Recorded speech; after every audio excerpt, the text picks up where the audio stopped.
Associação Brasileira de Ataxias Hereditárias e Adquiridas, e o movimento Ataxia de Fred Reich do Brasil, que é composto por um grupo de 535 pacientes com essa ataxia específica. Eu agradeço a vocês todos estarem assistindo a gente nesse momento. Hoje é um dia importante porque marca o dia da conscientização, a necessidade de conscientização das pessoas sobre o que são ataxias, qual o impacto desse conjunto de doenças neurológicas na vida dos pacientes, na vida das famílias dos pacientes, e também o cenário dessas doenças no Brasil. Não existe nada, quase nada definido em termos de orientação diagnóstica e tratamento. E tudo isso se consegue como conquista, tem que ser batalha. Os PCDTs, que são as políticas os procedimentos de diagnóstico de doenças, eles são feitos com base em pressão dos pacientes. E pacientes organizados conseguem seus PCDTs, conseguem diagnóstico, conseguem aprovar pesquisa, conseguem medicamento. Isso significa que pacientes organizados conseguem o que precisam. E nós, das ataxias, temos que tomar consciência de que, para a gente conseguir tratamento, a gente precisa estar organizado e unido. É uma atitude política também, não é só médica e a consultório. Nós temos que nos organizar. E a ABAE tem uma missão específica de organizar os pacientes e apoiar pesquisas. Nosso trabalho é de conexão com pacientes, com pesquisadores e com centros de pesquisa. E é isso que a gente tem feito com o Dr. Marcondes, com sucesso, porque nós já temos a perspectiva de ter alguns ensaios clínicos no Brasil a partir de agora. É importante ressaltar que o trabalho do Dr. Marcondes já é reconhecido internacionalmente e hoje ele é o único neurologista brasileiro que participa da rede colaborativa mundial de centros de pesquisa em ataxia de Fred Reich. Isso é um passo gigantesco para incluir o Brasil no circuito mundial de pesquisa de ataxias. Pode não parecer importante, mas é entrar no clube de primeiro mundo, fazer o Brasil ser visto, fazer a ciência feita no Brasil ser vista e fazer os pacientes brasileiros serem vistos. É um trabalho nosso, de pacientes, é um trabalho dos médicos. E, claro, como nós somos os maiores interessados, somos nós que temos que fazer os maiores esforços para apoiar a pesquisa no Brasil e para trazer mais pesquisa para o Brasil. Então, nesse dia da conscientização sobre ataxias, esse é o ponto importante que eu gostaria de trazer aqui hoje. Agora eu passo a palavra para o Júlio, que tem sido um parceiro nessa batalha das ataxias, e ele vai descrever o currículo do Dr. Marcondes, explicar um pouco do que ele faz, e aí a gente começa o assunto ataxias em termos médicos. Obrigado, Amália. Muito obrigado. É um prazer estar aqui presente com todos vocês. Me sinto feliz, me sinto honrado como presidente da APAD aqui do Rio Grande do Sul, da Associação de Ataxias aqui do Rio Grande do Sul. Eu acho que nós somos um complemento do serviço feito pela ABAE, pela Amália, tão bem feito, que é quantificar e trabalhar essa questão das pesquisas, assim como o Dr. Marcondes, que está na área média, na área da pesquisa da cientistas, né? Então, acho que a gente faz um complemento como associação de criar a melhor condição de vida para os portadores de ataxia em geral. Essa é a função da nossa associação aqui do Sul, é ajudar no que for possível a melhorar a qualidade de vida dos portadores. E hoje é um dia muito especial, muito feliz nós estamos, porque é o Dia Mundial, é o Dia Internacional da Ataxia.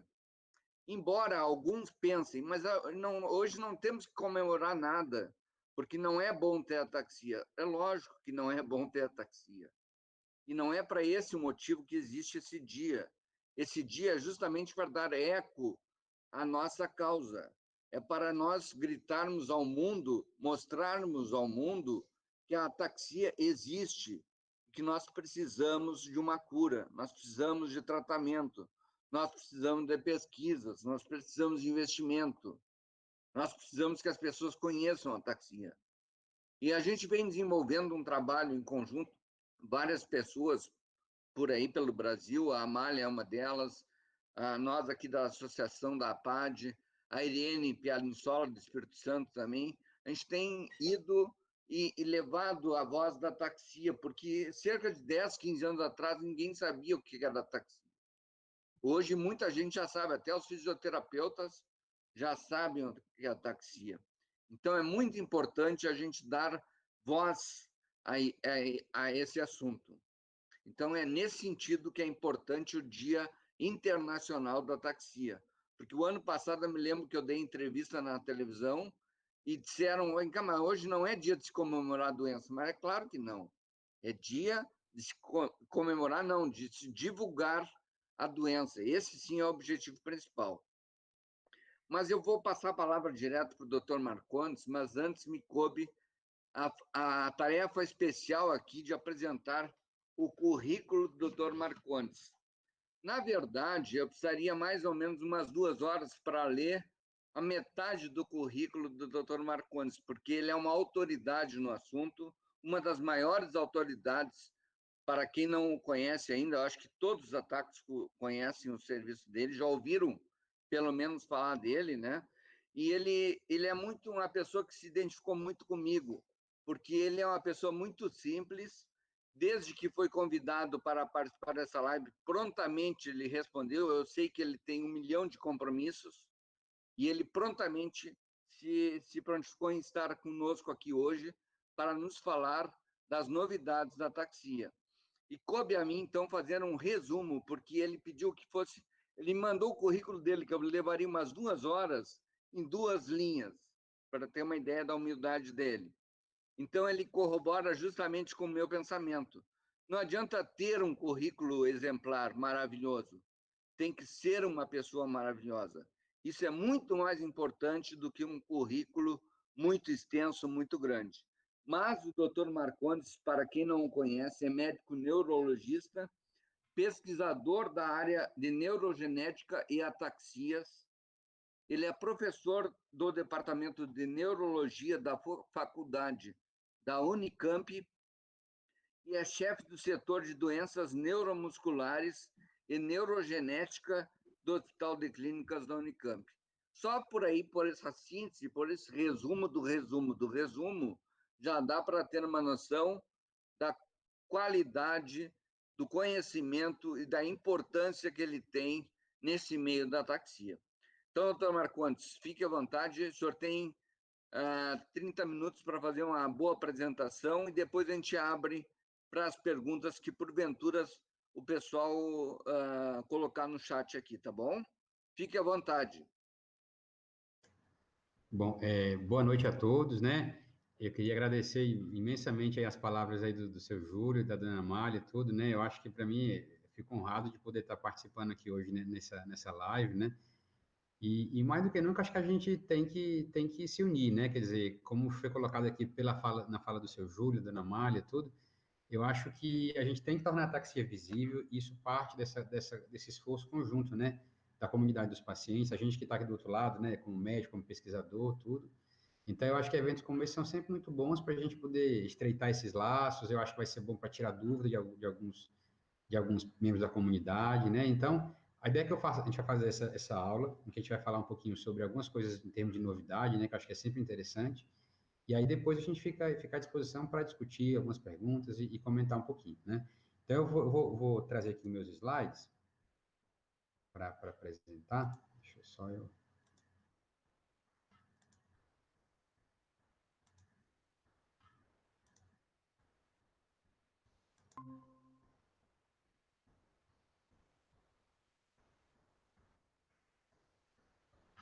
Bom, eu acho que tá claro, todo mundo está vendo, né?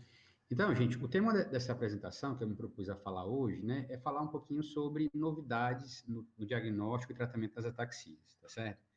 Então, eu acho que esses são dois assuntos importantes. Eu vou trazer um pouquinho da nossa vivência lá em Campinas, alguns exemplos de coisas que a gente, né, enfim, teve a oportunidade de vivenciar lá. E, lógico, falar um pouquinho da novidade do tratamento, porque é uma coisa que eu acho que é de interesse de todo mundo, né, nessa live. Muito bom, pessoal. Então, assim, ó, eu imagino que aqui nessa audiência a gente vai ter muita gente que já está bem inteirada, né, como paciente ou como familiar, do que é ataxia. Mas eu acho que não custa a gente começar essa aula falando bem do começo, né? Porque certamente talvez tenha alguém que não está tão a par, tá realmente começando a conhecer um pouco agora sobre o que é ataxia. Então, ataxia é um termo médico, né? Quer dizer, que se refere ao quê? A uma incapacidade, uma dificuldade de coordenação motora. Então, basicamente, isso é o que a gente entende por ataxia, né? E aí eu queria deixar muito claro, assim, dois conceitos, assim, para que não fique dúvida, gente. Ataxia não é uma doença, tá? Ataxia, na verdade, é o quê? É um sintoma que pode fazer parte de várias doenças, tá certo? Ou, traduzindo de um outro jeito mais claro, existem vários e vários tipos de ataxia diferentes, tá certo? Então, esse é o primeiro ponto. Embora a gente às vezes se depare, né, com pacientes que têm sintomas muito parecidos, a causa da doença ela pode ser completamente diferente de uma pessoa para outra. Essa é a mensagem que eu queria que vocês guardassem para entender um pouquinho do que nós vamos falar daqui para frente, tá certo? E aí, gente, o sintoma-chave da ataxia, como a gente acabou de conversar, é o quê? É a dificuldade de equilíbrio e de coordenação motora, né? Na maior parte dos pacientes, a questão do equilíbrio é o sintoma que inaugura a doença, né? Então, uma alteração para caminhar, uma dificuldade, especialmente para caminhar em linha reta, dificuldade em movimentos de, por exemplo, se virar, né, mudar o sentido na hora de caminhar. E logo a seguir costuma vir as alterações de coordenação motora, que aí se refere à movimentação fina, por exemplo, né? Movimentos delicados de mão, né? Alguma coisa no tipo escovar dente, fazer barba, quer dizer, alguma dificuldade nesse sentido. Então, isso é o conjunto de sinais que a gente encontra nos pacientes que têm ataxia, certo? Né? E assim, em relação à causa básica da ataxia, como eu adiantei lá no começo da aula, existem várias causas diferentes. Nós vamos falar um pouquinho sobre essas causas aqui nessa aula hoje. Mas independente, gente, de ter várias causas diferentes, todas elas têm um elemento comum, tá certo? A ataxia, em geral, aponta para um problema numa parte do sistema nervoso, né, do cérebro da gente, que é o cerebelo, tá? Então, nessa imagem que vocês estão vendo aqui na projeção, isso aqui é uma imagem de ressonância, né? É uma foto de uma ressonância de um paciente, em que a gente vê claramente, ó, o cérebro, né? E essa imagenzinha que eu vou realçar agora, ó, dentro do círculo, é o famoso cerebelo, tá? Que eu acho que muitos de vocês talvez já tenham ouvido falar em consulta, né? No comentário, às vezes, do laudo, do exame de imagem. Então, basicamente, entendam assim, gente, o cerebelo, ele é como se fosse um grande computador que processa as informações. Então, ele recebe informações da visão, informações do tato, né, da sensibilidade de pés, de braços. Então, ele recebe tudo isso, ele processa para que a gente possa daí fazer as atividades motoras, né? Caminhar, mexer o braço, mexer uma perna. Então, na hora que o cerebelo ele tem um problema, ele não consegue lidar bem com essas informações, qual é a consequência? É a ataxia, né? É a dificuldade de coordenação, é a dificuldade de equilíbrio que a gente vê nos pacientes, tá certo? E aí, falando agora um pouco das causas da ataxia, então, a gente costuma dividir as causas das ataxias em dois grandes grupos, tá certo? Um primeiro grupo que a gente chama de ataxias adquiridas, tá certo? O que quer dizer isso? Adquirida quer dizer que é um problema que a pessoa adquire, que ela contrai aquele problema ao longo da vida. Então, não é uma coisa que é herdada, que ela nasce com aquilo, tá? Então, vejam, aqui eu coloquei algumas das causas mais comuns no dia a dia que a gente vê, tá? Traumatismo craniano, né, por acidente de carro, acidente de moto, quadros de derrame, AVCs, tá certo? Intoxicações, alguns medicamentos de uso aí, que é regular, podem causar isso, alguns processos inflamatórios, tá? Então, observe, são doenças completamente diferentes. Um é um traumatismo, outro é um AVC, outro é uma intoxicação, mas todas essas aqui são o quê? São alterações que mexem diretamente com o cerebelo, tá certo? Então, esse é um grupo importante de ataxias, e são as ataxias adquiridas, né? Agora, existe um outro grande grupo, gente, que aí eu acho que é um grupo, inclusive, que vai ser mais importante, eu acho que para o que a gente vai falar aqui hoje, que são as ataxias hereditárias, tá? Então, o que é esse grupo? É o grupo de pacientes que têm ataxia, que acontece porque o cerebelo vai sofrendo um processo de atrofia, ou seja, os neurônios do cerebelo, né, que a gente chama de células de Purkinje, a vida útil deles vai encurtando. Eles vão morrendo antes do tempo, o cerebelo atrofia, e aí a gente vai ter toda a sequência de sinais e sintomas que a gente já conversou, tá certo? Então, qual é a grande dica para a gente pensar em uma ataxia hereditária? É o que essa figurinha, que a árvore familiar mostra para a gente.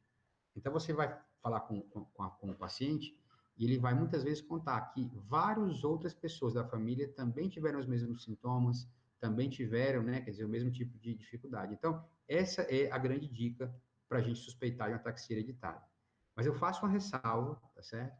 De que, às vezes, né, a gente pode ter pacientes que têm uma ataxia que é hereditária e não conseguir lembrar, identificar nenhum outro caso anterior na família, tá? Então, é um dado que, assim, quando ele está presente, nos ajuda bastante, mas quando ele está ausente, ainda assim pode ter uma causa de fundo genético, né?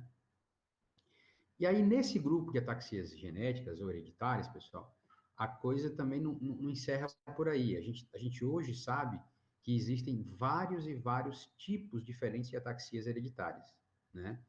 E aí a gente costuma dividir em dois grandes grupos, né, que são as ataxias recessivas e as ataxias dominantes, né? As ataxias recessivas são aquelas ataxias em que a doença, em geral, tende a começar um pouco mais cedo, né?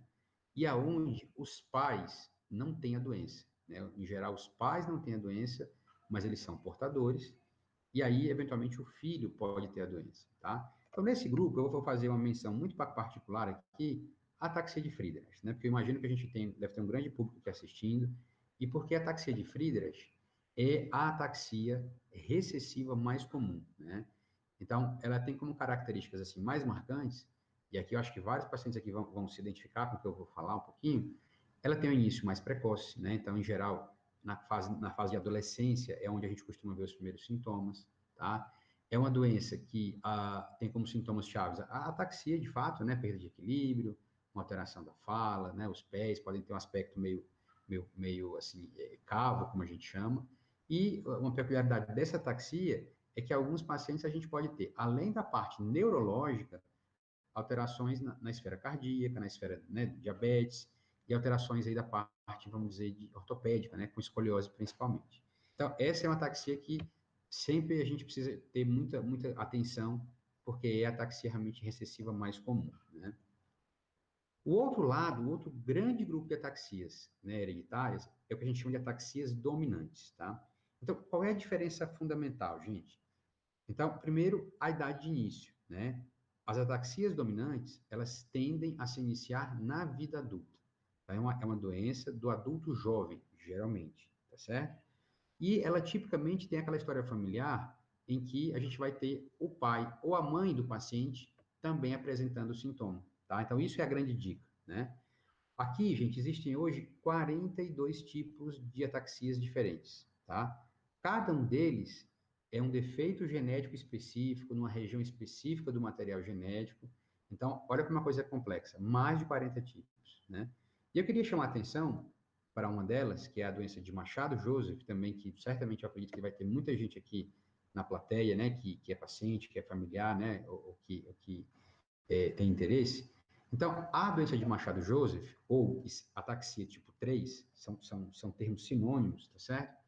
É a ataxia hereditária considerada mais comum no país, tá?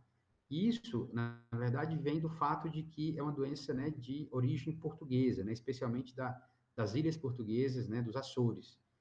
E a gente, como um país de colonização portuguesa, especialmente o sul do Brasil, né, Porto Alegre é um grande exemplo, mas também o litoral catarinense também é muito rico, né, em descendentes de açorianos, fez com que a doença viesse junto com esses colonizadores e por isso que ela é tão prevalente, tá certo? Então, como eu comentei há pouco, é uma doença de início, né, na vida adulta. Os sintomas chaves aí são perda de equilíbrio, uma alteração de fala, né, eventualmente uma alteração de visão, né, tipo visão dupla, e alguns pacientes também com fraqueza. Então, essas são duas que a gente precisa realçar porque são as mais comuns aqui entre a gente, tá certo? E aí, gente, um dado que eu acho que é interessante para mostrar para vocês são como é que é o panorama de ataxias no Brasil, né? Então, isso aqui é um estudo feito, inclusive, pelo grupo de Porto Alegre. Aqui eu estou me referindo apenas às ataxias dominantes, tá? Então, a comunidade de Friedreich, né, não está aqui representada porque é recessiva. Então, eu estou falando de ataxias dominantes. Então, vocês observam que a gente tem esses discos, né, esses gráficozinhos de pizza, mostrando em cada região do país a distribuição, as formas mais comuns, tá certo? Eu queria que vocês notassem comigo duas coisas importantes, ó. Observem a parte do gráfico que está em vermelho. Todo mundo consegue ver, né? Esse em vermelho é o quê? É a fração, é a parte dos pacientes que tem doença de Machado-Joseph, né? Que é o tipo 3. Então, notem que, assim, ó, Rio Grande do Sul, a grande maioria é Machado-Joseph, né? O que é esperado pela origem, né, da população ali. Mas mesmo em outros locais, o estado de São Paulo, Rio de Janeiro, a região norte, Machado-Joseph é realmente a grande causa de ataxia dominante no Brasil, né? Então, esse é um dado que é importantíssimo, tá certo? Agora, notem também, gente, observe, que eu queria que vocês vissem com cuidado comigo, o azul mais escuro no gráfico, tá? Então, observem que algumas regiões, por exemplo, a região Nordeste, o Rio de Janeiro e o Espírito Santo, essa parte azul do gráfico, né, ela é muito importante. E essa parte azul se refere ao quê? A pacientes que têm ataxia, mas que não conseguem saber a causa, tá? Então, juntando esses dados do país inteiro, olha que número impressionante, eu diria, né? 30%, ou seja, 3 em cada 10 pacientes que têm ataxia no Brasil não sabem a causa da doença, tá? Então, simplesmente tem os sintomas, né? Mas não sabem o que é que causou, não tem noção de qual é o problema, tá certo? Então, isso eu acho que é um dos grandes pontos que a gente tem como comunidade tentar melhorar, tá certo? Essa falta de diagnóstico, ela vem, e muitas vezes, por quê? Porque não tem acesso. O paciente mora numa cidade ou numa região em que ele, por alguma razão, não consegue ter acesso a um centro, a um laboratório, a um hospital que faça os testes, por exemplo, tá? Então, esse é um dado que é muito marcante. E, assim, e esse diagnóstico, por que ele é tão importante? Por que a gente tem que correr atrás e brigar para conseguir descobrir a causa da ataxia? Tem vários motivos, mas acho que os 3 principais eu trouxe aqui, né? Então, por exemplo, o tratamento da ataxia correto, ele depende de saber a causa, né? Isso vale para qualquer doença em medicina, tá certo? Então, se eu tenho uma ataxia que foi causada por exemplo, por um AVC, né, por um derrame, por um problema vascular, é óbvio que o tratamento disso vai ser diferente de uma pessoa que tem uma ataxia por uma causa genética, né? Então, assim, é muito óbvio, acho que fica fácil de entender. Então, a gente precisa correr atrás da causa, né, para descobrir realmente como tratar de maneira adequada. No caso das ataxias genéticas, né, que, como a gente conversou, é uma parte bem importante dos pacientes, a gente tem que ter o cuidado e a orientação do chamado aconselhamento genético, né? Ou seja, a partir de um paciente, uma pessoa da família que eu descobri a causa, que é genética, eu preciso conversar com a família, explicar sobre a doença, explicar sobre riscos. Tem chance de o meu filho vir a ter, né? Tem chance, eventualmente, de algum outro familiar vir a ter. Mais do que isso, tem alguma maneira de a gente prevenir a transmissão dessa ataxia. Então, tudo isso, gente, só é possível, né, de maneira correta quando eu tenho o teste genético na mão, tá certo? Isso é muito importante.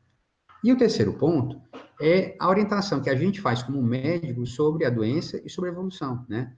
Então, voltando a falar um pouquinho sobre o que a gente conversou há pouco. Quando eu diagnostico um paciente com ataxia de Friedreich, por exemplo, eu tenho que ter muito claro que o meu cuidado como médico, ele não pode se resumir à parte neurológica, né? Eu tenho que orientar aquele paciente, aquela família, olha, a gente tem que ficar de olho na parte cardíaca, porque pode ter algum tipo de repercussão.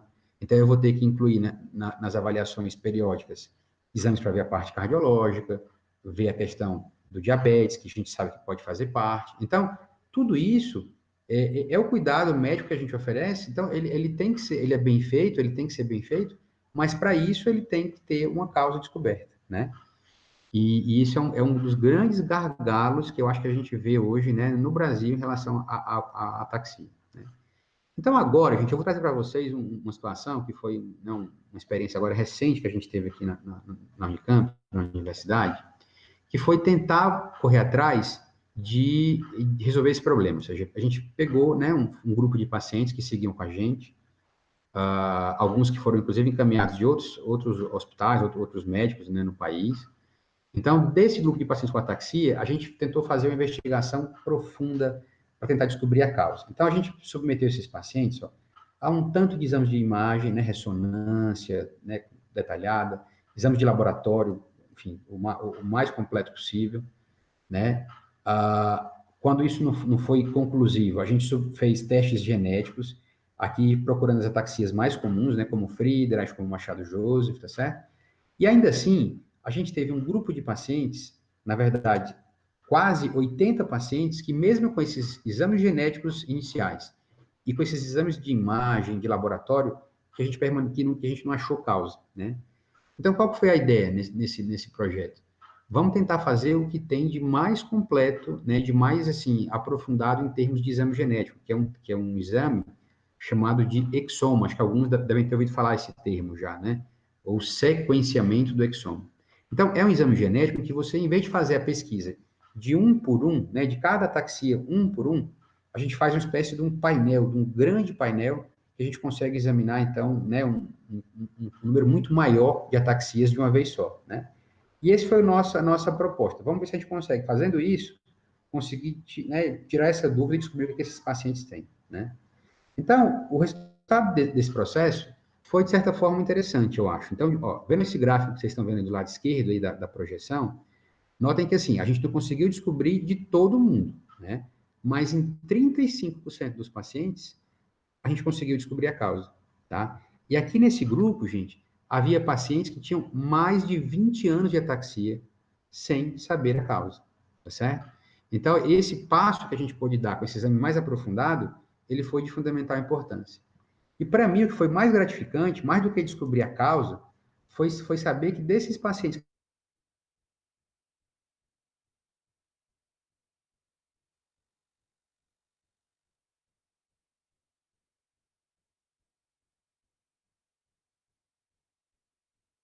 aí, não, falta vitamina E no corpo dele, esse garoto, que é um garoto de Rondônia, a gente começou a tratar, repondo a vitamina E, hoje ele está com uma vida, não vou dizer totalmente normal, mas praticamente normal.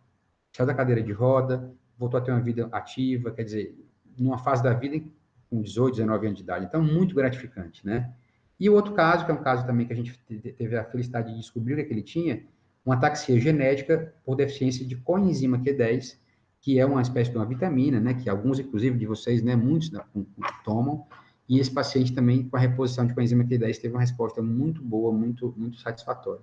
Então, acho que esse pequeno exemplo que eu trouxe, gente, mostra que, assim, a gente não pode, quer dizer, se dar por satisfeito de não ter uma causa e ficar por isso mesmo, entendeu? Então, esse esforço, ele tem que ir adiante, né? É lógico que isso aqui foi uma espécie de ensaio, né? Foi um estudo piloto, mas eu queria muito que a gente pudesse tentar coisas como essa, ir a fundo né, e tentar investigar mais a fundo, tá? Então, esse foi o primeiro ponto, que é a questão do diagnóstico, que eu acho que é importante. O segundo ponto, né, que a gente vai conversar agora, é a questão do tratamento, né? Esse é um tema que não tem dúvida, todo mundo está interessado, todo mundo quer discutir, né? E aqui, pessoal, a primeira coisa que eu queria que vocês guardassem comigo é a diferença entre tratamento curativo e tratamento dos sintomas, tá? Então, observem que na sequência, ó, a gente tem a causa, tá certo? A causa genética, por exemplo. Isso causa uma lesão no cerebelo e aí leva aos sintomas, tá? Então, eu tenho dois tipos de tratamento para um paciente que tem ataxia.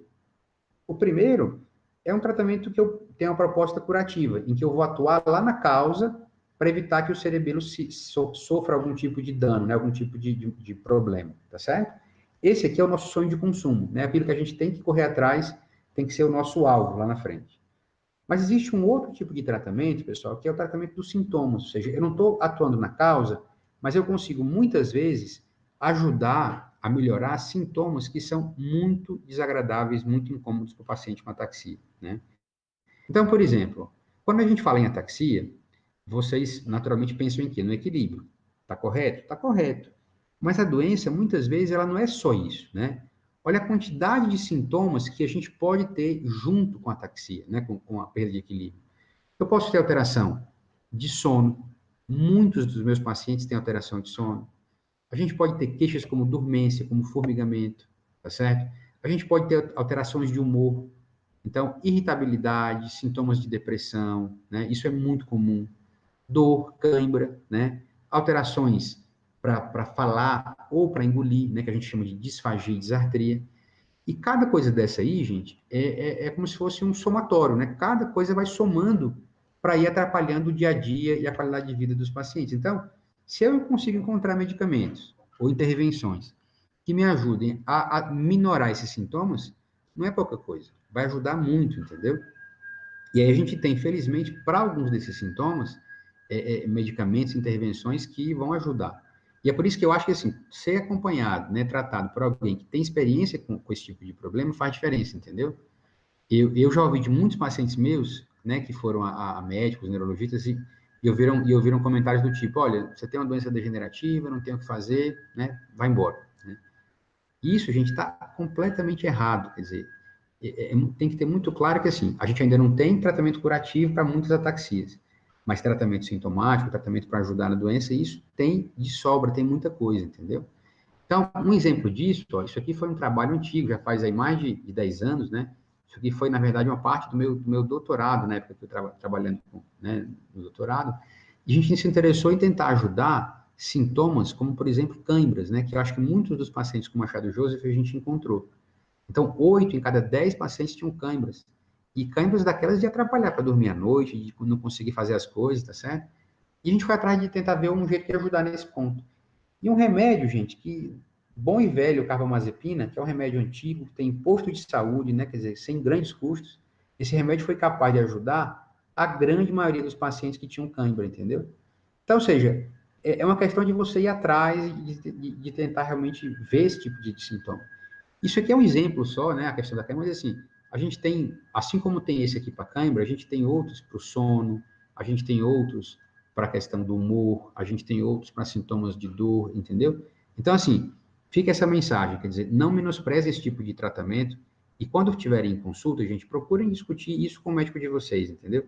Porque às vezes parece uma coisa que é menor, mas não é, isso faz diferença para o dia a dia, né? E assim como a parte medicamentosa, que é esse exemplo que a gente acabou de trazer, a gente sabe o quê? Que a reabilitação motora, tá certo? Ela é fundamental, né? Isso aqui é um trabalho também antigo, vejam que faz mais de 10 anos, né, do pessoal do grupo alemão, que trabalha com ataxia, com Machado Joseph, mostrando que os pacientes que se dedicaram e fizeram uma fisioterapia intensiva ao longo de 4 semanas, gente, isso que eu estou falando de um mês, não é uma fisioterapia de anos, né? É 4 semanas apenas. Eles tiveram uma melhora nítida nessa escala, que é a escala SARA, que é uma espécie de nota que a gente dá para cada paciente com ataxia, e que diz assim, olha, quanto maior a nota nessa escala SARA, mais atáxico está o paciente, ou seja, pior ele está, entendeu? E notem que, assim, ó, nesse gráfico, em 4 semanas, a maioria dos pacientes teve uma queda dramática nos scores de ataxia, entendeu? Então, é outra coisa que, assim, tem que ter claro, não pode largar a mão, tem que fazer uma fisioterapia bem feita, mas aí, de novo, um outro grande problema é encontrar um profissional da reabilitação que possa, né, que saiba fazer isso, entendeu? Mas, enfim, a gente tem que correr atrás, a gente não pode desistir, tá certo? Então, esse primeiro bloquinho era essa questão do tratamento sintomático, que eu acho, espero que tenha ficado claro, que é uma coisa importantíssima no dia a dia, né? Agora, nós vamos migrar um pouquinho para o tratamento com fins, com proposta curativa, tá certo? E esse, então, é aquela coisa que a gente ainda não tem, as ataxias em geral, para a maioria delas, mas que eu acho que a gente está cada vez mais próximo de ter alguma coisa nessa linha, né? E aí, para falar um pouco sobre isso, eu queria, antes de falar mesmo dos tratamentos, né, das propostas de pesquisa, tudo, falar um pouquinho sobre como é que a gente faz, como é que a gente consegue descobrir um tratamento curativo novo para qualquer doença, não só para ataxia, né? E para isso, eu trouxe um exemplo para vocês da ataxia de Friedreich, né? Então, voltando a falar sobre o Friedreich. Isso aqui, gente, é uma espécie de linha do tempo, né? Eu não sei se vocês sabem, talvez alguns não saibam, mas a ataxia de Friedreich é uma doença já conhecida nossa da medicina de muitos e muitos anos, tá? Então, o Nikolaus Friedreich, né, que levou o nome da doença, ele descreveu os primeiros pacientes com a doença no século XIX, né? Então, aí, em meados do século XIX, ele descreveu a doença. E aí, observem que, assim, ó, nos próximos aí, mais de 100 anos, não se fez progresso. Quer dizer, sabia que existia, havia alguns pacientes, mas não se fez muita coisa. Em 81, mais de 100 anos depois, se propôs, então, os critérios diagnósticos, quais eram os sinais e sintomas que eu tinha que ter para dizer, olha, isso aqui é Friedreich, tá certo? A descoberta do gene, ou seja, a descoberta da causa da doença, foi outro dia, foi em 1996, né? Então, vejam, quer dizer, o período em que eu sei a causa da doença da ataxia de Friedreich, ele, na verdade, ele faz, quer dizer, não fez 20 anos ainda, entendeu? Tá?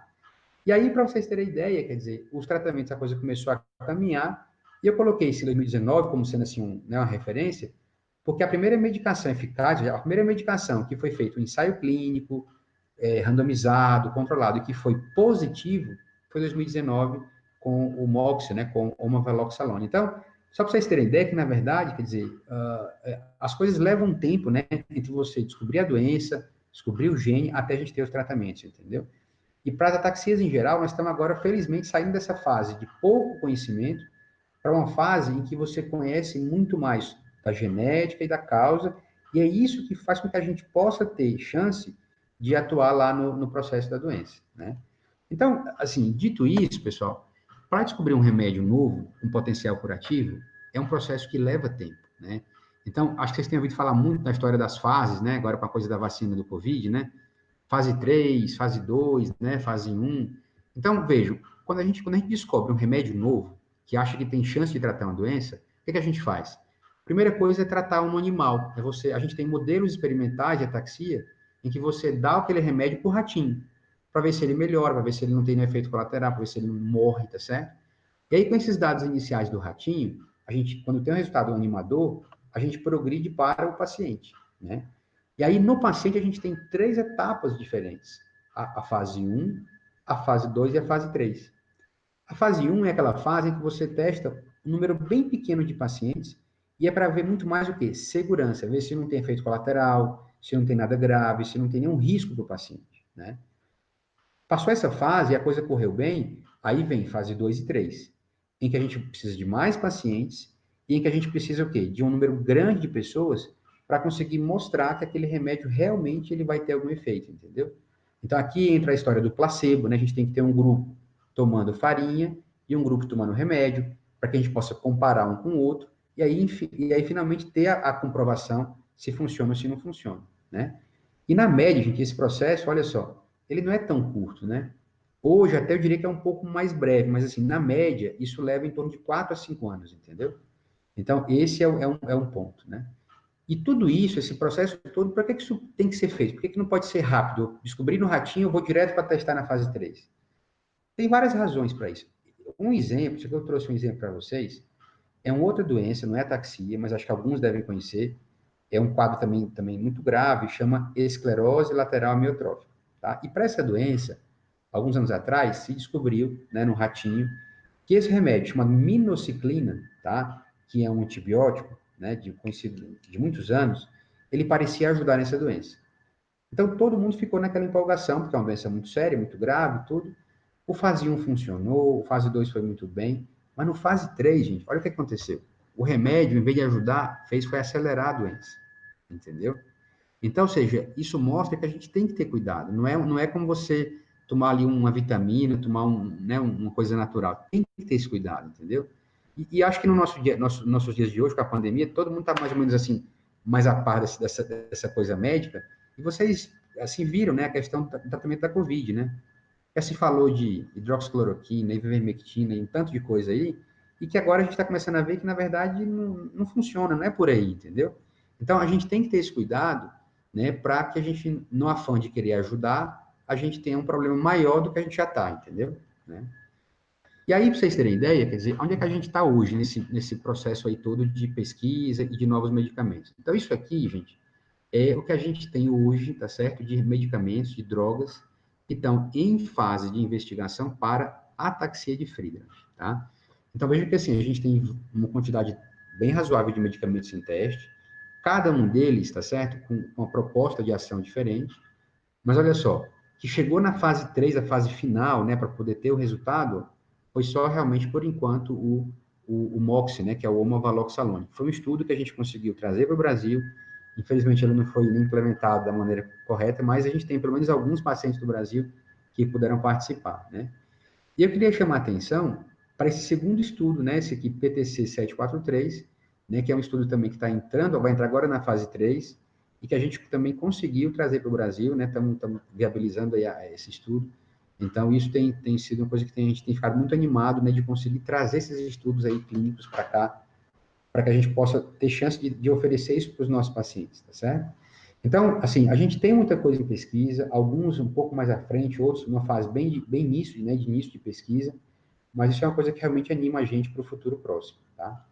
E entre esse monte de coisa, gente, que está em investigação, eu queria chamar a atenção de vocês para uma coisa que alguns talvez já tenham ouvido falar, que é a tal da terapia gênica, tá? Isso, eu não tenho dúvida em falar para vocês que vai ser uma coisa que vai revolucionar o tratamento de doenças genéticas. Está revolucionando já, né? Então, o que é a terapia gênica, pessoal? É você utilizar um vírus, tá certo? Obviamente que é um vírus benigno, né? Um vírus bobinho, que não causa doença humana, né? E você tira o DNA desse vírus, e no lugar desse DNA do vírus, você coloca o DNA daquela doença que a pessoa não tem, né? Que ela tem a mutação que está faltando.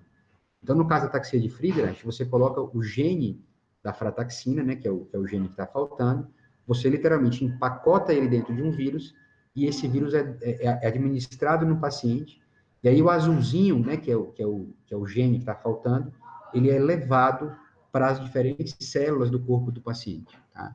Então, isso é uma grande esperança. Isso não é mais ficção científica, a gente já tem aprovação para outras doenças desse tipo de terapia, né? E, na verdade, para a ataxia de Friedreich, a gente tem pelo menos aí 3 laboratórios norte-americanos trabalhando nesse tipo de proposta terapêutica, tá? A gente também tem feito um trabalho, tentado, né, com formiguinha, fazer com que a gente possa trazer algum desses programas para o Brasil, porque eu não tenho dúvida que isso é a grande esperança para um tratamento potencialmente curativo para a doença, entendeu? Então, esse é uma coisa que a gente tem que ter bem claro aí no horizonte, né? Bom, e para as ataxias dominantes, e especialmente para a doença de Machado-Joseph, né, como é que está o nosso cenário aí no horizonte? Então, a gente tem 3 ensaios. Então, é um número menor do que tem para a ataxia de Friedreich, mas a gente tem 3 ensaios em andamento. Israel, um na Europa e um nos Estados Unidos. Mas o que eu acho que é muito animador é esse projeto, né, que vocês estão vendo logo abaixo, que chama RED-SCA, né, que é um projeto de pesquisa monstruoso, né? É um projeto que tem um orçamento de 6 milhões de dólares financiados pelo governo americano e que vai se propor a finalmente descobrir alguma coisa para tratar a doença de Machado-Joseph, né, a SK3 e a SK1, né? Então, alguns centros no Brasil, a gente está tentando se inserir dentro dessa comunidade também, né? A gente espera que a gente consiga participar de alguma forma nisso, mas eu não tenho dúvida que com esse esforço que está sendo feito, com esse orçamento que está sendo empregado nesse projeto, a gente também deve ter bastante coisa boa aí no futuro próximo, né? Então, o que eu acho que a gente precisa, assim, trabalhar para tentar mudar o cenário do tratamento no Brasil, né? E aqui acho que é o meu último slide que eu vou encerrar por aqui. Então, eu acho que um ponto que a dona Maria já comentou, né? Acho que a gente tem que se unir, e aí um dos pontos que eu acho que é importante dessa união é a questão de registro de pacientes. A gente precisa ter uma noção de quantos somos, quais tipos de ataxia a gente tem, como é que está distribuído isso ao longo do país, entendeu? Porque na hora que chegar esses estudos clínicos, a gente precisa ter essa noção, a gente precisa ter uma estratégia de conseguir recrutar as pessoas para que elas participem, para que elas se envolvam nos estudos, tá certo? Um segundo ponto importante, né, é um trabalho em conjunto para facilitar a realização e aprovação de pesquisas e estudos clínicos no país, tá? Eu vou fazer só um breve comentário. O estudo do MOXIE, né, a gente conseguiu trazer para o Brasil, mas a gente levou um período de quase um ano em aprovações burocráticas, Anvisa, Comitê de Ética, Ministério da Saúde, e no final, e quando a gente conseguiu estar com tudo isso aprovado para iniciar a pesquisa, os outros países do mundo já estavam na fase já final de recrutamento, já tinham ocupado todas as vagas da pesquisa, entendeu? Então, isso é uma coisa que a gente tem que ter um trabalho que envolve, eventualmente, sei lá, né, ir atrás de Ministério de Saúde, né, alguns parlamentares que a gente possa trabalhar, mas para facilitar, para que a gente consiga trazer mais pesquisa para cá, né? O terceiro ponto é a questão de captação de verba e apoio à pesquisa no país, que também tem que ser um objetivo que a gente precisa perseguir, tá certo? Mas eu acho que assim, eu vejo um futuro melhor do que foi o passado, tá certo? E acho que a gente tem que ter essa esperança, né, realista no futuro aí, para melhorar essa questão da ataxia no país. Então, eu encerro por aqui, gente, agradeço de novo e fico à disposição para as perguntas agora, tá bom?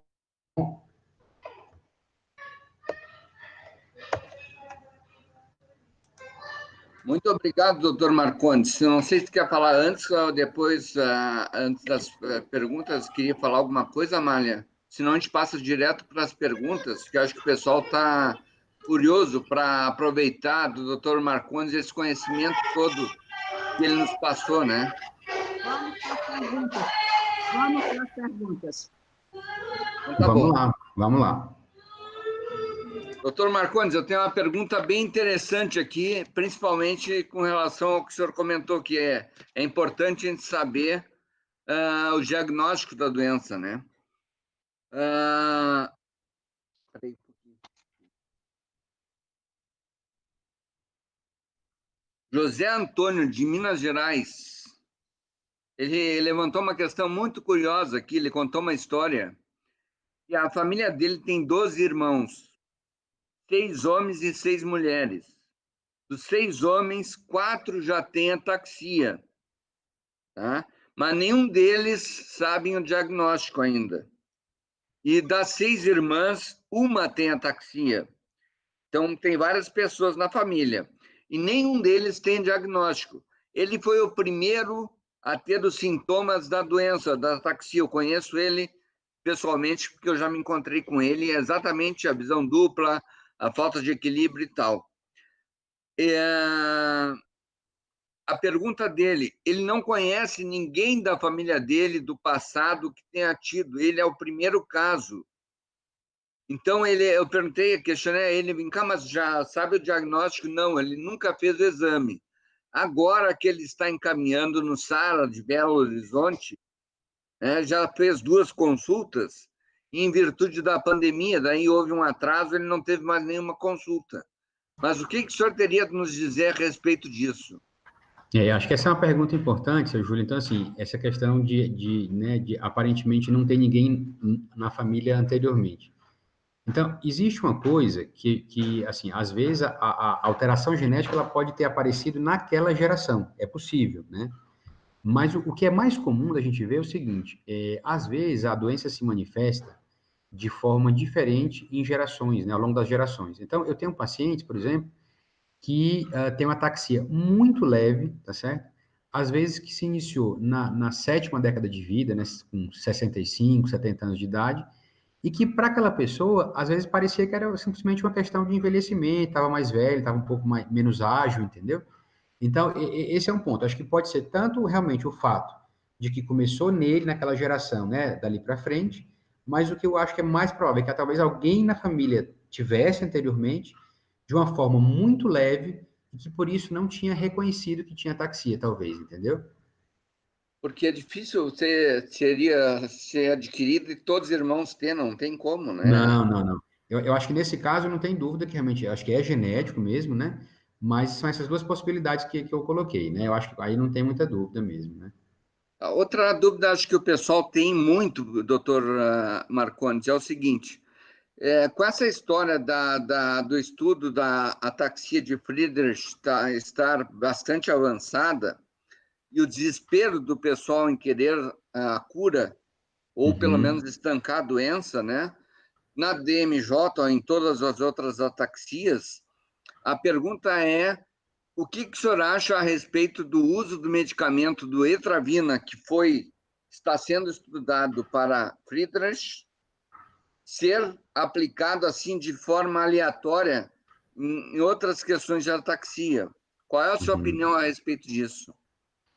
Olha, seu Júlio, eu acho que esse é um tema importante, assim, é um tema, né, acho que sensível para a comunidade toda, assim. A minha visão é o seguinte, ó, o que a gente tem hoje em termos, assim, de dados científicos, assim, a etravirina foi testada em um modelo de células, né, de pacientes com ataxia de Friedreich, e mostrou o efeito de aumentar a proteína. Mas a gente não tem dados ainda nem no modelo animal, quer dizer, nem no ratinho quanto com ataxia, o remédio foi testado, entendeu? Então, isso é uma limitação muito importante. Segundo ponto é que, assim, a proposta, né, da ação desse remédio é aumentar a frataxina, que é a proteína da ataxia de Friedreich. Então, quer dizer, por essa premissa, usar a etravirina para pessoas com outras ataxias, eu realmente eu não vejo muita razão para isso, entendeu? Esse é um ponto. O segundo ponto é que, assim, eu entendo que a gente fica, né, quer dizer, ansioso para tentar usar alguma coisa, usar medicação, mas a gente tem que ter o cuidado, realmente, de se pautar por dados, assim, de pesquisa, de coisa séria, entendeu? Porque o grande receio que a gente fica é a questão de efeito colateral, entendeu? Por mais que seja um medicamento que já é usado para outras doenças, na infectologia e tudo mais, mas esse medicamento, para alguém que tem uma doença degenerativa, pode ter um efeito colateral novo que ninguém sabe, que ninguém nunca viu, entendeu? Eu vou fazer só um reparo para o senhor, e a comunidade de ataxia de Friedreich deve lembrar disso, né? Quer dizer, a droga, antes da etravirina, a droga que foi muito falada, que muitos, inclusive aqui, que usaram, enfim, foi o Imuquine, né? Foi o interferon gama, que era outra droga que estava em pesquisa e tudo mais. E o Imuquine, quer dizer, era uma droga que eu, pessoalmente, tive pacientes que usaram e que tiveram efeitos colaterais graves, potencialmente sérios, de alteração hepática, entendeu? Então, enfim, eu acho que a gente tem que ter, antes de tudo, bom senso, tem que ter cautela, entendeu? Mas eu acho que, assim, para ataxias que não Friedreich, eu não vejo razão alguma, e mesmo para ataxia de Friedreich, eu tenho alguma reserva, né, por conta disso. Eu acho que o caminho que a gente tem que ter é fazer uma pesquisa para ver realmente se funciona, né, para ver se é seguro, e aí a gente tem uma definição melhor, né, desse remédio, entendeu? Tá ótimo, muito boa a sua, é importante essa colocação, porque eu participo de vários grupos de WhatsApp e há uma movimentação muito grande de pessoas querendo a cura e usando até melhoral infantil para, se disser que é bom, eles Uhum, tomam. E nós uhum. da associação criamos até um card dizendo para não tomar medicação, justamente porque, sem consultar o médico, né? Claro, Porque claro. porque eu, por exemplo, já tive 3 infartos, o outro teve Uhum. outro problema, o outro teve não sei, cada um tem o seu Exato. problema. Então, tem que tomar muito cuidado com esse tipo de indicação de medicina, né? Sem dúvida, sem dúvida. Eu acho que assim, ó, o caminho seguro e o caminho correto é a gente fazer pesquisa do jeito que tem que ser feito, entendeu? Até porque tem outro detalhe, né? Quer dizer, na hora que a gente encontrar um remédio que funciona, a nossa segunda briga vai ser o quê? Conseguir o acesso, conseguir que os pacientes, em geral, no país, consigam tomar aquela medicação. E assim, é bem possível que sejam remédios de alto custo, caros, né? E que vai ter que ter, eu imagino, certamente, alguma coisa em termos de corporação do governo, saúde pública, etc. Então, se a gente não tiver um estudo, uma pesquisa que mostra, olha, tá aqui, ó, funcionou, foi testado, é seguro, a gente vai ter dificuldade depois de conseguir acessar esse remédio, entendeu? Então, eu acho que esse é o caminho que a gente tem que procurar seguir, né? E é muito importante aí, nesse caso que o senhor está falando, a importância das associações, da ABAI, né, do Brasil, Uhum. a associação aqui do Rio Grande do Sul, de nós termos o maior número de associados para poder divulgar, para a gente poder comprar medicação mais barata, enfim, para ter acesso à informação de um modo geral, né? Sem dúvida, sem dúvida. Acho que isso Outra é fundamental. perguntinha, doutor, do Éder, de São Paulo, Arapoti, ele pergunta o seguinte: qual a sua opinião sobre a aplicação do ozonioterapia? Seu Júlio, eu acho que essa é outra coisa, né, que a gente volta e meia escuta falar, né, mas, de novo, olha, eu acho que isso não tem nenhum respaldo, né, científico, isso não tem nenhum estudo, quer dizer, sério, que mostre algum tipo de benefício. A comunidade médica, né, em termos, assim, do Conselho Federal de Medicina, inclusive, não recomenda isso, né, como tratamento para nenhuma doença, tá certo? Então, eu, pessoalmente, acho que não é uma opção interessante, né, eu acho que não é válido. Tá bom. A Karina, de Florianópolis, a minha última pergunta, Amália. Ela pergunta o seguinte: o slide do mapa genético que o senhor mostrou sobre as ataxias dominantes mostrava um caso em que os pais não tinham gene da doença e o filho ele era portador. Existe a possibilidade da ataxia dominante pular alguma geração? Não, né? Então, em genética existe um conceito que a gente chama de penetrância, né? Então, o que é penetrância? Qual é a chance de uma pessoa desenvolver ataxia uma vez que ela tem a mutação genética, entendeu? Então, assim, no caso das ataxias dominantes, a penetrância, ela é muito alta, né? Ela é praticamente 100%. Ou seja, a pessoa que tem a mutação, ela vai ter a doença, né? O que pode acontecer às vezes? É que pode ser uma forma muito leve ou uma forma muito tardia. Então, aquele heredograma que eu mostrei, de fato, né, a Chagarina percebeu, tinha uma geração que estava branquinho, não estava preto, né? Porque naquele momento, aquela pessoa não tinha sintoma. Aquela família, depois de acompanhamento de alguns anos, aquela pessoa veio a ter sintomas tardios, leves, mas veio a ter, entendeu? Então, na verdade, não pulou geração. É simplesmente porque era uma forma mais branda que começou mais tarde, né? As mulheres percebem muito mais detalhes. Eu não percebi esse detalhe, né? É incrível. A Bem percepção é perspicaz. incrível. Amália, Exatamente. fica à vontade. Tá. Na mesma linha de tratamentos supostamente alternativos, tem uma pergunta aqui a respeito do uso de células-tronco para o tratamento de ataxias. Qual a sua opinião a respeito? Tem gente falando em tratamentos no Paraguai. Dona Malha, esse é outro ponto que a gente também escuta falar bastante, né? Eu acho que célula-tronco, a gente tem coisas sérias, tem grupos de pesquisa, pesquisadores fazendo uma coisa séria, mas infelizmente também tem, enfim, pessoas, centros que levam a coisa por um lado que eu acho que não é muito correto, né? Hoje, o que a gente sabe, né? Quer dizer, não tem nenhum estudo que tenha mostrado, comprovado que as células-tronco têm um benefício para ataxia, né, especificamente, tá certo? Então, assim, então, o que é que eu recomendo para vocês? Quer dizer, eu acho que se há uma proposta, se há uma possibilidade, olha, é um centro de pesquisa sério, é um grupo de pesquisa que trabalha nessa área e que, de repente, convida algum de vocês para participar como voluntário de uma pesquisa com célula-tronco, eu acho que isso tem que ser ponderado e pode ser uma opção, tá certo? Agora, tenham muito cuidado e tenham muito cautela com alguém que chega propondo célula-tronco como uma terapia já garantida, que vai curar, que vai resolver a doença, que cobre por isso, tá certo? Porque não pode ser cobrado, porque é uma coisa que é experimental, ou seja, a gente não sabe se isso funciona ou não, tá certo? Então, em resumo, eu acho que a gente tem que filtrar um pouco, né? Quer dizer, entender um pouquinho qual é a situação ali, mas ficando muito claro que hoje célula-tronco é uma terapia experimental, não é nada que tenha comprovação e que a gente possa recomendar assim, de maneira geral para todos os pacientes, tá certo? A próxima pergunta é a respeito de sintomas que são gerais em várias ataxias, como espasmos, Uhum. espasticidade. As pessoas se referem a espasmo e espasticidade. Espasmo e espasticidade são a mesma coisa? Como se tratar esse sintoma? Só medicação ou fisioterapia pode melhorar? Perfeito. Então, assim, espasticidade é um termo técnico, gente, para rigidez, né? Quer dizer, geralmente é mais comum nas pernas, tá certo? E aquela percepção de que a perna fica dura, né? Na hora de andar, o joelho não dobra, na hora de andar é como se o pé, né, arrasta no chão, e de fato a perna fica dura. Isso é espasticidade, tá certo? O espasmo, ele pode ser um dos sinais, uma das manifestações da espasticidade, que é como se fosse um movimento involuntário, né, que a perna faz, né, ela mexe sozinha, e isso pode fazer parte do quadro. Então, é um dos sintomas realmente comuns das ataxias, é um dos sintomas que a gente tem várias opções de tratamento, tá? E aí passa por tratamentos com medicamentos orais, comprimidos, né, relaxantes musculares. Existem as aplicações de toxina botulínica, que é uma opção interessante para várias ataxias, então aplicar o Botox, e aí naquela musculatura que está mais rígida, que está mais dura, né? Alguns tratamentos na linha de neuromodulação, né, que é uma espécie de choquinho que a gente usa para tentar realmente deixar o músculo um pouco menos duro, tá certo? Mas tudo isso, a parte, vamos dizer, medicamentosa, os melhores resultados acontecem quando isso é associado com uma boa fisioterapia, né? Para alongamento, para fortalecimento muscular. Então, é o conjunto, né, que vai ser útil, né? Que vai ajudar.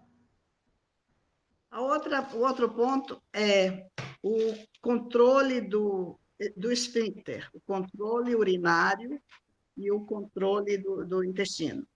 Isso é típico de ataxias ou é um sintoma alheio à ataxia?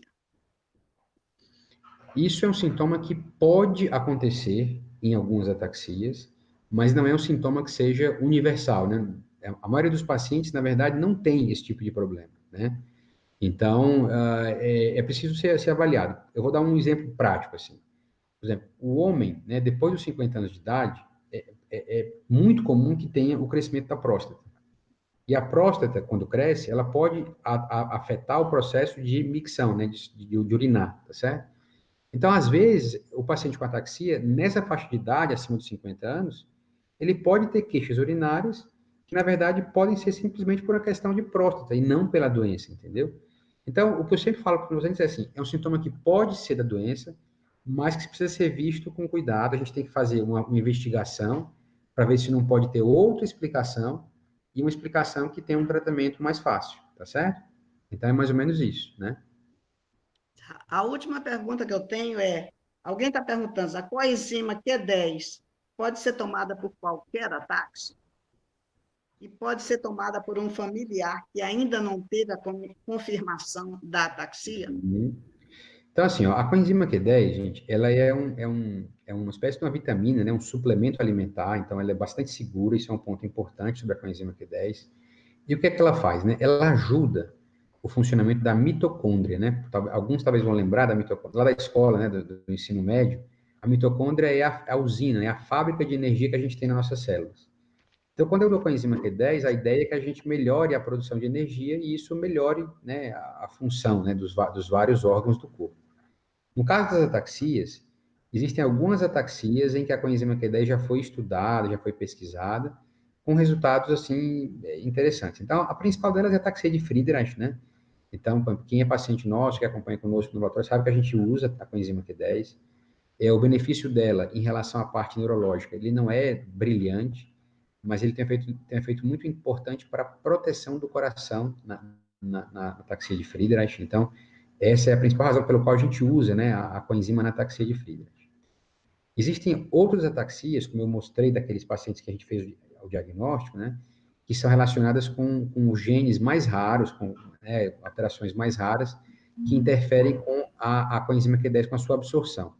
Então, essas formas mais raras, elas melhoram muito, dramaticamente, com a coenzima Q10. Então, existe um grupinho. E para as ataxias dominantes, né, no caso da DMJ e outras ataxias dominantes, a gente tem menos dados, assim, de pesquisa, mas existem, sim, alguns dados aí iniciais sugerindo que ela também poderia ter um efeito benéfico. Então, é um medicamento que eu acabo, no caso das ataxias dominantes, eu acabo conversando com os pacientes, explicando essa situação de que a gente não tem certeza absoluta do efeito, mas que há indícios de que pode ajudar, e eu confesso que muitos pacientes acabam optando por utilizar e a gente usa, né? No caso de indivíduos que né, quer dizer, não têm ataxia ainda definida, mas estão sob risco de vir a ter a doença, de novo, é uma questão de se conversar, né? E considerando que é um medicamento que não tem riscos, basicamente, eu acho que eventualmente pode ser usado, né? Mas sempre conversando com o paciente, explicando direitinho, e aí, né, programando esse uso adequadamente. Doutor Marcondes, a última pergunta, porque a gente já está estourando o tempo. Estão perguntando aqui, lá do Amazonas, se o canabidiol pode ser administrado em pacientes com ataxias, para É, esse aliviar.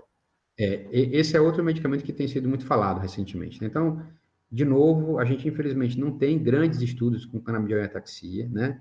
Mas o que a gente sabe do canabidiol? Ele parece ser um medicamento interessante para alguns sintomas que podem ocorrer em pacientes com ataxia, né? Alterações de sono, a espasticidade, né? Alterações de apetite, alterações de humor. Então, enfim, é uma situação que eu acho que pode ter algum benefício em alguns pacientes, mas, de novo, não é uma coisa que eu acho que seja para uso, assim, geral, né, universal. Então, é muito caso a caso, eu acho que esse paciente é importante falar com o médico dele, discutir um pouquinho, mas caso ele tenha sintomas como esses que eu falei, né, alteração de sono, uma perda de apetite, muita espasticidade, eu acho que ele pode ter algum benefício com o canabidiol, sim, pode ter algum benefício. Bom, eu já esgotei minhas perguntas, eu finalizo da minha parte, eu só queria lembrar as pessoas que estão nos assistindo que a ABAI tem o seu registro de pacientes, que é o único registro, o único banco de dados que existe no Brasil sobre ataxias. Inclusive, o Ministério da Saúde cita as nossas estatísticas nos documentos deles.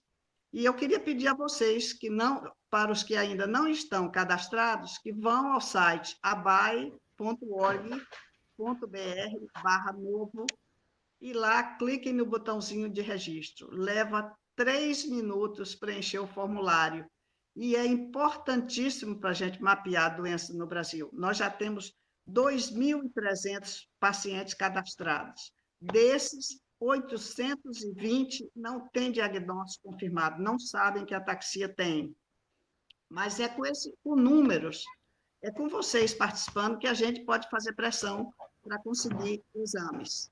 E, em termos de ataxias dominantes, eu queria também dizer que a ABAI fez contato desde o início do projeto com cientistas alemães, um cientista alemão e um cientista japonês que mora nos Estados Unidos, para formar o SCA Global.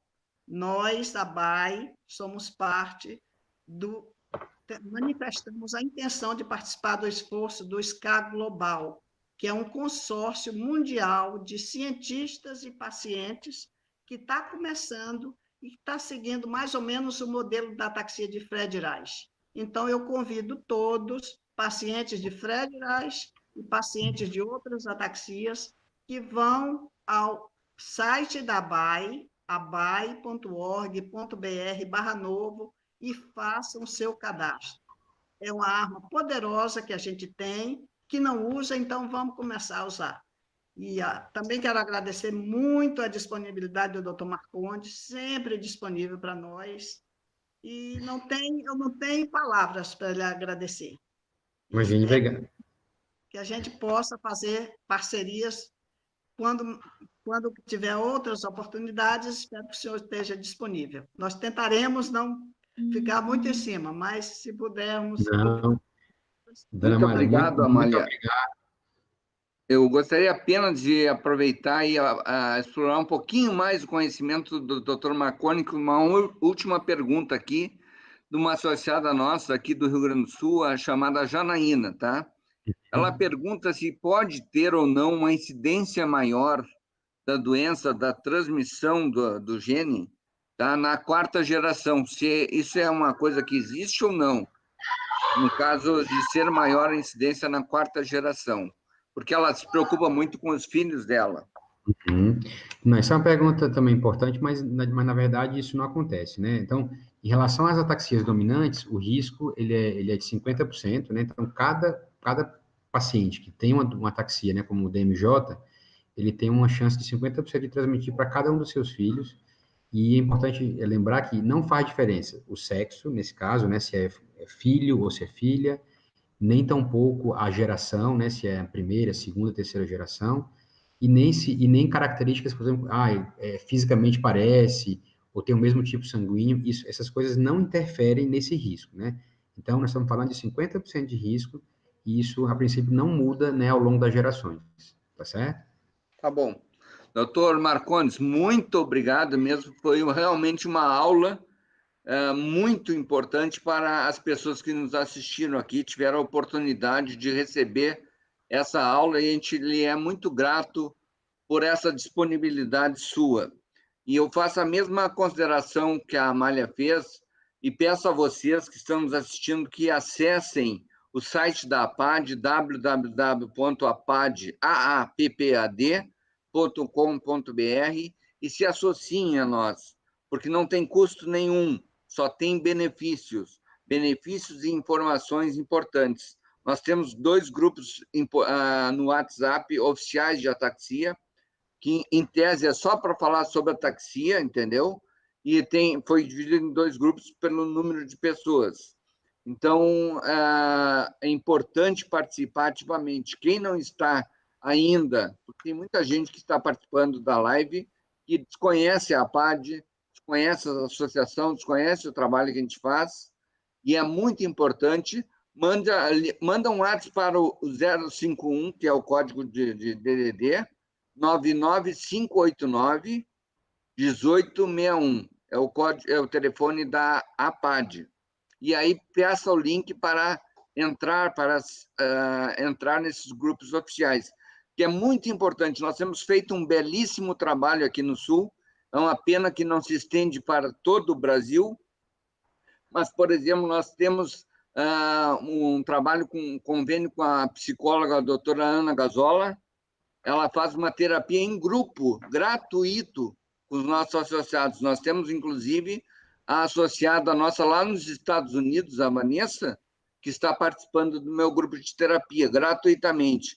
Nós temos fisioterapia também, com preço bem módico, online. Nós temos convênio com ótica, com oftalma, com neurologista. Enfim, tem uma série de benefícios e é importante estarem sabendo desses benefícios para poderem usufruir. Tá bom? Muito obrigado a todos e até uma próxima oportunidade. Obrigado, Boa doutor noite, Marconi. muito obrigado. Obrigado, seu Júlio, dona Amália. Grande abraço a todos. Foi um prazer imenso poder participar dessa live com vocês. Abraço. Obrigado, hein? Obrigada, Obrigado. Dona.